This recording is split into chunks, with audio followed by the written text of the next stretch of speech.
Hello students, आप सभी का स्वागत है आज की इस क्लास में। आज मैं लेकर के आया हूं यूपी बोर्ड 2024 में सीधा 6 अंक में पूछने वाला क्वेश्चन। यह क्वेश्चन 2022 में पूछा भी गया था और इस क्वेश्चन को लैंग्वेज बेस पे कैसे उगाया है देखिएगा। क्या कह रहा है? कह रहा है जांच कीजिए कि द्विघात समीकरण 3/4x² - 8x + 3 = 0 के मूल वास्तविक हैं। पहले आपको क्या करना है, यह जांचना है कि इस द्विघात समीकरण के मूल वास्तविक हैं कि नहीं। यदि मूल वास्तविक हैं तो उन्हें ज्ञात भी कीजिएगा। ये कह रहा है, यह क्वेश्चन सीधा 6 अंक में आया था। चलिए देखिएगा, ऐसे क्वेश्चन आने के चांस 2024 में भी रहेंगे। चलो, क्या कह रहा था? द्विघात समीकरण आपको दिया 3/4x² - 8x + 3 = 0। एक बात को ध्यान रखना, जब आपको द्विघात समीकरण के मूलों के बारे में ज्ञात करना हो कि मूल वास्तविक हैं कि मूल काल्पनिक हैं, तो यहां पर आपको विविक्त कर ज्ञात करना पड़ता है। ठीक है ना? डी की वैल्यू निकालनी पड़ेगी, वो है कैसे, वही से हम बता पाते हैं कि मूल वास्तविक है कि काल्पनिक है। चलो, तो देखो विविक्त कर होता क्या समझिएगा। विविक्त कर d बराबर b² - 4ac, क्योंकि हमें मूल बताना है कि प्रजाति बतानी है, प्रकृति कैसे है। तो d बराबर लगाइएगा b² - 4ac।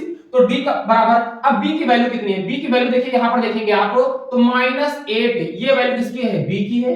ये वैल्यू किसकी है? c की है। और 4/3/4 ये किसकी वैल्यू है? a की वैल्यू है। चलो, तो b है तो -8 का स्क्वायर कर देंगे, -4a। a की वैल्यू क्या है? 3/4 इंटू c की वैल्यू कितनी है? 3। अब -8 का स्क्वायर करेंगे तो कितना आएगा? 64। -4 से 4 कैंसिल, कितना आएगा? 9। तो यहां पर कितना बच रहा है? देखिएगा, यहां पर बच रहा है 55 और d की वैल्यू 55 आई है। कहने का मतलब जो है ये 55 जो है क्या है? Greater than 0। कहने का मतलब इसकी वैल्यू 0 से अधिक है, बड़ी है, प्लस का है, धनात्मक है। वैल्यू कैसी है? धनात्मक कह सकते हो। तो अतः क्या लिखोगे आप? अतः मूल वास्तविक है। अतः मूल वास्तविक है। एक बात तो निकल आई, मूल कैसे हो गए? मूल वास्तविक हो गए। तो उसने ये भी कहा था कि यदि मूल वास्तविक हैं तो उन्हें ज्ञात कीजिए।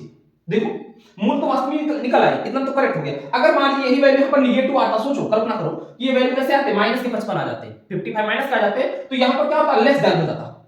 तो जब लेस देन होता, कहने का मतलब उसकी वैल्यू 0 से कम हो जाती, तो कैसे हो जाते? मूल काल्पनिक हो जाते। तो हमें आगे हल करने की आवश्यकता ही नहीं थी। कहना था मूल वास्तविक है, यदि ऐसा है तो ज्ञात करो। चलो देखो, आपके पास ये द्विघात समीकरण दी है, तो मूल ज्ञात करने के कई तरीके होते हैं। मैं चाहूं तो सूत्र से भी लगा सकता हूं, सीरीधराचार का प्रयोग करके। मैं चाहूं तो फैक्टर भी कर सकता हूं। यदि फैक्टर नहीं होते हैं तो अंतिम चारा ही होता है कि मैं सीरीधराचार से सॉल्व करूं। तो मैं क्यों? क्योंकि सीरीधराचार से मुझे सॉल्व करना आसान हो जाएगा। चलो सूत्र से लगाते हैं। सूत्र क्या कहता है? मूल को x बराबर -b ± रूट के अंदर।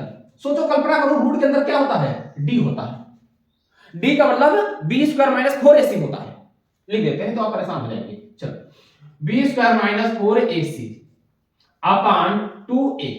देखो, b² - 4ac, b² - 4ac, इसी की वैल्यू कितनी निकली थी? 55 माइनस b की वैल्यू कितनी है? -8 है, प्लस माइनस रूट के अंदर। अब b का मान -8 का स्क्वायर कर दीजिएगा, -4, a की वैल्यू 3/4 इंटू c की वैल्यू कितनी थी? 3 थी। और टोटल क्या पान में है? 2a, a की वैल्यू है 3/4।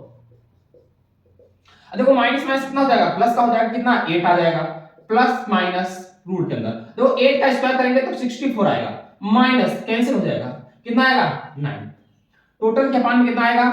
अब हो जाएगा टोटल क्या पान में 6 अपान, यहां कैंसिल हो जाएगा भैया, कैंसिल कर दीजिएगा, 2 बचेगा, कितना आ जाएगा? 2। तो 3/2 आ जाएगा।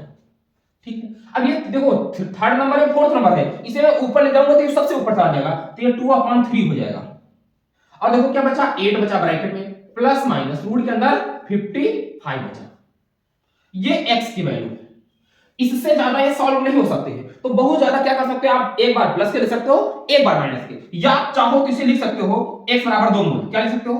तो पहला मूल शब्द लिख सकते हो 2/3 8 प्लस और रूट के अंदर 55, ये एक मूल हो जाएगा। और दूसरा मूल क्या हो जाएगा? 2/3 ब्रैकेट में 8। यहां पर भैया थोड़ा सा ब्रैकेट को ध्यान रखना है, कैसे लगाना पड़ेगा, एक ब्रैकेट यहां भी लगाना पड़ेगा और इस प्रकार से। फिर माइनस रूट के अंदर 55, ये मूल आ गया, ये आपके मूल है। तो आपको यहां नहीं, ये अलग नहीं लिखना है, एक ही में लिख देना, यही आपका आंसर हो जाएगा। और इतना आप करके आएंगे, सीधा आपको 6 अंक मिलेंगे पेपर में। देख लीजिएगा, स्क्रीनशॉट ले लीजिएगा, बहुत अच्छे से समझ लेना, क्योंकि पेपर में एक देख देगा, आपको फंसाना चाहेगा, तो इस प्रकार की आपको लैंग्वेज दे देगा और लैंग्वेज भाषा में आपको घुमाने की कोशिश करेगा, पर आपको पेपर में किसी प्रकार से फंसना नहीं। परेशान मत होइएगा, मैं बहुत जल्द आपसे आज से कल तक एक वीडियो में चर्चा करने वाला हूं कि शेष जो 10 दिन बचे हैं इसमें मुझे किस प्रकार की कौन सी रणनीति बनानी है। चलिएगा फिर मिलते हैं अगली क्लास में, तब तक के लिए दोस्तों जय हिंद जय भारत।